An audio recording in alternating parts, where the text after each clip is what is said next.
আজকে নিয়ে আসলাম আপনাদের জন্য সর্ষে ইলিশ এর রেসিপি নিয়ে।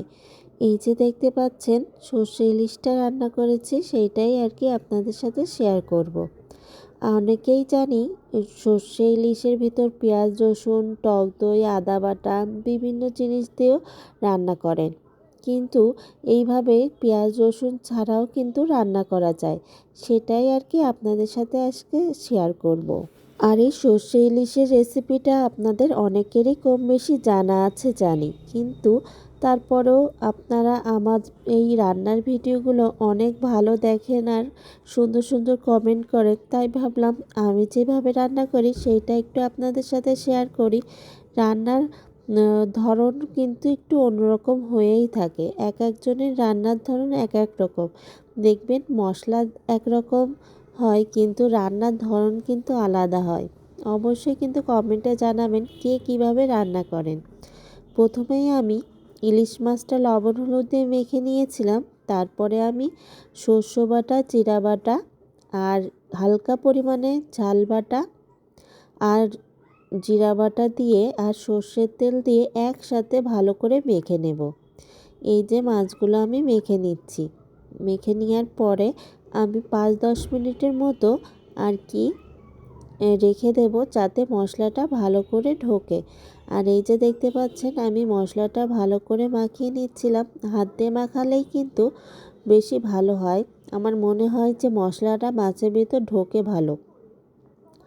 তারপরে আমি যেটাই রান্না করব সেটাই আর কি বের করে নিচ্ছি। এর ভিতরে আমি তেল দিয়ে নিচ্ছি। এখন কিন্তু আমি সয়াবিন তেল দিয়ে দিচ্ছি, কারণ বলেন তো কেন? সয়াবিন তেলটা দিলে কাঁচা কাঁচা গন্ধটা আসে না।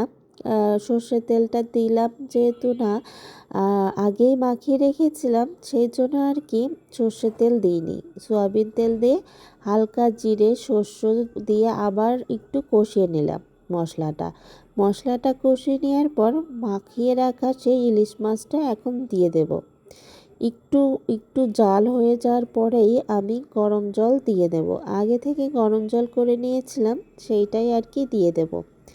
এই যে আপনারা যেমন ঝোল খাবেন তেমন অনুযায়ী আর কি জলটা দেবেন। জল দিয়ে একটু মাখা মাখা সর্ষে ইলিশটা মাখা মাখা খেতেই কিন্তু বেশি ভালো লাগে।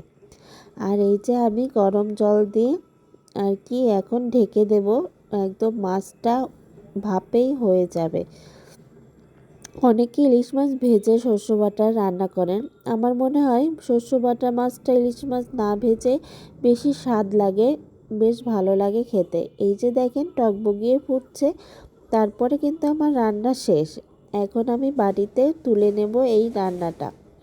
আমি অনেকের রান্নাই দেখেছি এই রান্নার ভিতরে পেঁয়াজ রসুন দেয়, টক দই দেয়, বাদাম বাটা দেয়।